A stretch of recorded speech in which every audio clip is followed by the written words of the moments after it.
മൂന്നാറിൽ വീണ്ടും സാഹസിക യാത്ര. ടൂറിസ്റ്റ് ബസ്സിന് മുകളിൽ കയറി നിന്നും വശങ്ങളിൽ തൂങ്ങിയും യുവാക്കൾ അഭ്യാസ പ്രകടനം നടത്തി എന്നാണ് ഞങ്ങളുടെ ഇടുക്കി ബ്യൂറോ റിപ്പോർട്ട് ചെയ്യുന്നത്. മൂന്നാർ പെരിയ കനാലിന് സമീപമായിരുന്നു ഈ സംഭവം. അതിന്റെ ദൃശ്യങ്ങൾ 24 ലഭിച്ചിട്ടുണ്ട്. ആ ദൃശ്യങ്ങൾ ആദ്യം കാണാം.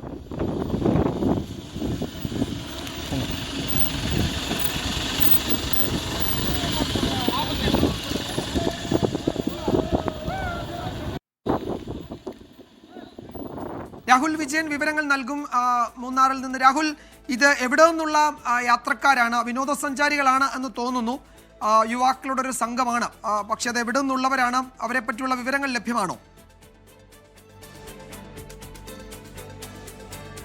വിജയകുമാർ, തമിഴ്നാട് രജിസ്ട്രേഷനിലുള്ള ടൂറിസ്റ്റ് ബസ്സിലാണ് ഈ അപകടയാത്ര എന്നുള്ളതാണ് നമുക്ക് മനസ്സിലാക്കാൻ കഴിയുന്നത്. അതിന്റെ നമ്പറൊക്കെ പരിശോധിക്കുമ്പോൾ അങ്ങനെയാണ് അറിയുന്നത്. മൂന്നാറിൽ നിന്ന് പൂപ്പാറയ്ക്ക് പോകുന്ന ഭാഗത്ത് പെരിയ കനാലിലാണ് ഈ അപകടകരമായ രീതിയിൽ ഈ വാഹനത്തിന് മുകളിലും അതുപോലെ തന്നെ സൈഡിലും തൂങ്ങി നിന്നുകൊണ്ടുള്ള ഈ യാത്ര. ദൃശ്യങ്ങൾ കാണുമ്പോൾ തന്നെ ഭയങ്കര പേടിയാകുന്നുണ്ട്. കാരണം എപ്പോൾ വേണമെങ്കിലും ഒരു വശത്തേക്ക് ചെരിയാവുന്ന രീതിയിലാണ് ആളുകൾ അതിന്റെ മുകളിൽ നിന്ന് താഴേക്ക് വീഴാവുന്ന ഒരു സാഹചര്യം കൂടി ഉണ്ട് എന്നുള്ളത് ആ ദൃശ്യങ്ങളിൽ തന്നെ വ്യക്തമാണ്. എത്രയെത്ര ആവർത്തിച്ച് നടപടിയെടുത്താലും മൂന്നാറിൽ കൊച്ചി ധനുഷ്കോടി ദേശീയപാതയിൽ ഈ സാഹസിക യാത്ര ഒരു സ്ഥിരം കാഴ്ച തന്നെയാണ്. പക്ഷേ ഇത്തരത്തിലൊരു ബസിന്റെ മുകളിൽ ഇങ്ങനൊരു അപകടയാത്ര ഇതാദ്യമായിട്ട് കാണുകയാണ് എന്നാണ് നമുക്ക് മനസ്സിലാക്കാനും കഴിയുന്നത്. എന്തായാലും ഇതിൽ മോട്ടോർ വാഹന വകുപ്പിന്റെ നടപടി ഉണ്ടാകുമോ ഇല്ലയോ എന്നുള്ളത് കാത്തിരുന്ന് തന്നെ കാണണം. കാരണം ഇത് മൂന്നാറിൽ നിന്ന് തിരികെ തമിഴ്നാട്ടിലേക്ക് പോകുന്ന ബസ്സാണ്. മൂന്നാറിൽ നിന്ന് അധികം ദൂരമില്ല ചെക്ക് പോസ്റ്റ് അതിർത്തി കടക്കാൻ വേണ്ടി. അങ്ങനെയെങ്കിൽ ഇവർക്കെതിരെ എന്ത് നടപടി ഉണ്ടാകാനാണ് എന്നുള്ളതാണ് പ്രധാനപ്പെട്ട ചോദ്യം. അതുണ്ടാകാനുള്ള സാധ്യത വളരെ കുറവാണ്. പക്ഷേ ഇത്തരത്തിലുള്ള അപകടയാത്രകൾ പരമാവധി ഒഴിവാക്കുന്നതിന് വേണ്ടിയുള്ള നടപടികൾ, പരിശോധനകൾ കൂടുതൽ കാര്യക്ഷമമാക്കണം കൊച്ചി ധനുഷ്കോടി ദേശീയപാതയിൽ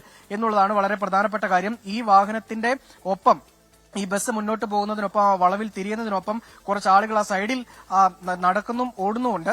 അവർക്കും ഈ വലിയ തരത്തിൽ അപകടം ഉണ്ടാകാവുന്ന വിധത്തിലാണ് ഈ വണ്ടി ഓടിയിരുന്നത് എന്നുള്ളതാണ് ഏറ്റവും പ്രധാനപ്പെട്ട കാര്യം. അതുകൊണ്ട് തന്നെ ഇത്തരം യാത്രകൾ ഇത് കാണുന്നവരുണ്ടെങ്കിൽ അത് പരമാവധി ഒഴിവാക്കുക. സാധാരണയായി ഈ ആളുകൾ ഇത്തരത്തിലുള്ള അപകടയാത്ര ചെയ്യുമ്പോൾ അത് മറ്റ് ആളുകൾക്കും ബുദ്ധിമുട്ടുണ്ടാക്കും, മറ്റു വാഹനയാത്രികൾക്കും ബുദ്ധിമുട്ടുണ്ടാക്കും. അത്തരം സാഹചര്യങ്ങൾ പൂർണ്ണമായും ഒഴിവാക്കപ്പെടേണ്ടതുമാണ്. വിജയകുമാർ.